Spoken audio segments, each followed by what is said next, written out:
بچوں، 11ویں جماعت کے لیے اردو کی درسی کتاب گلستان ادب کے نظم کے حصے میں یوں تو آپ غزل، مثنوی، قصیدہ، مرثیہ، نظم اور رباعی کے بارے میں پڑھتے ہیں، پر ہم یہاں پر آپ کو رباعی کے بارے میں بتائیں گے۔ رباعی 4 مصروں پر مشتمل ہوتی ہے۔ اس صنف کو 2 بیتی اور ترانہ بھی کہا جاتا ہے، لیکن 4 مصروں والی ہر نظم رباعی نہیں ہوتی۔ اس کی ایک خاص بحر ہوتی ہے جسے بحر ہزج کہا جاتا ہے، یعنی کہ ویسے تو بہت سی بحریں ہیں لیکن انہی میں سے ایک بحر ہے بحر ہزج، جسے رباعی کے لیے خاص طور پہ طے کیا گیا ہے۔ رباعی کے لیے اس فن کے استادوں نے 24 اوزان مقرر کیے ہیں، یعنی 24 الگ طرح کے وزن ہیں جو مقرر کیے گئے ہیں۔ ان کے علاوہ کسی اور وزن میں رباعی نہیں کہی جاتی۔ وزن و بحر کی پابندی کے علاوہ رباعی کے لیے یہ بھی لازمی ہے کہ اس کا پہلا، دوسرا اور چوتھا مصرع ہم قافیہ ہو۔ اس کے چاروں مصرے بھی ہم قافیہ ہو سکتے ہیں، یہ یاد رکھیے گا۔ رباعی کا چوتھا مصرع سب سے زیادہ اہم ہوتا ہے۔ یہ مصرع جتنا زیادہ زوردار اور برجستہ ہوتا ہے، رباعی اتنی ہی بہتر مانی جاتی ہے۔ رباعی میں حسن و عشق، فلسفہ و اخلاق، رندی و سرمستی، پند و معزت اور مذہب و تصوف کے علاوہ شاعر کے ذاتی حالات و تجربات، محسوسات اور افکار و مشاہدات کا بھی اظہار ہوتا ہے۔ اس میں مظاہر فطرت کی عکاسی بھی کی جاتی ہے۔ اب ہم رباعی کے شاعر کے بارے میں بات کریں گے۔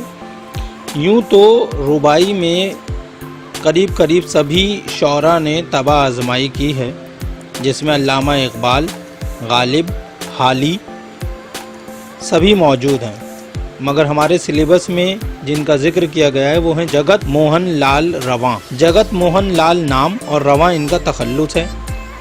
یہ 1889 میں اناؤ میں پیدا ہوئے۔ اناؤ کانپور سے آگے گاؤں ہے اناؤ، وہاں یہ پیدا ہوئے۔ رواں بچپن ہی سے بے حد محنتی اور ذہین تھے۔ انہوں نے ایم اے اور LLB کی ڈگریاں حاصل کرنے کے بعد اناؤ میں وکالت شروع کر دی اور اس پیشے میں بڑی شہرت اور کامیابی حاصل کی۔ رواں کو بچپن ہی سے شاعری کا شوق تھا۔ انہوں نے غزل، نظم، مثنوی اور رباعی جیسی اصناف کو اپنے تخلیقی اظہار کا ذریعہ بنایا، لیکن رباعی کہنے میں بڑی شہرت و مقبولیت حاصل کی۔ ان کی رباعیوں میں فکر و فن کا گہرا امتزاج ملتا ہے۔ معیاری زبان و اسلوب، لطیف تشبیہات و استعارات اور مؤثر انداز بیان ان کی رباعیوں کی مخصوص پہچان ہے۔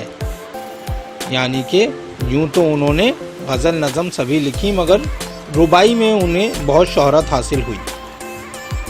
ان کی ایک مثنوی نقد رواں اور 2 شعری مجموعے رباعیات رواں اور روح رواں ان کی یادگار کتابیں ہیں۔ آپ کے سلیبس میں ان کی پہلی رباعی ہٹا دی گئی ہے، تو ہم ان کی دوسری رباعی دنیا 100 طرح سے بہلاتی ہے پڑھیں گے۔ اس کا مرکزی خیال میں آپ کو پہلے بتا دوں کہ اس میں شاعر زندگی اور موت کی حقیقت ظاہر ہو جانے کے بعد زندگی کی ہر خوشی بے معنی نظر آنے لگتی ہے، اس بات پر زور دے رہے ہیں۔ رواں کہتے ہیں کہ دنیا 100 طرح سے بہلاتی ہے، سامان خوشی سے روح گھبراتی ہے۔ اب فکر فنا نے کھول دی ہیں آنکھیں، کلفت ہر بات میں نظر آتی ہے۔ دیکھیے ویسے تو بالکل سامنے کا شعر ہے، لیکن پھر بھی میں اس کی میننگ بتاتا ہوں کہ دنیا بہت سے طریقوں سے، بہت سے عیش و آرام دکھا کر آپ کو بہلاتی ہے اور آپ کے ہر طرف خوشی کے سامان دکھاتی ہے، لیکن جب آپ کو یہ حقیقت ظاہر ہو جائے کہ یہ دنیا تو فانی ہے، یعنی ختم ہونے والی ہے، اور آپ کو اور ان سب چیزوں کو جانا ہی ہے، تو آپ کو ہر خوشی جو ہے وہ بے معنی نظر آنے لگتی ہے۔ ٹھیک ہے، تو اس کی طرف انہوں نے کہا ہے کہ دھیان دیں۔ دوسری رباعی میں رواں کہتے ہیں کہ یہ کیا کہ حیات جاودانی کیا ہے، یہ کیا کہ حیات جاودانی کیا ہے، پہلے دیکھو جہان فانی کیا ہے۔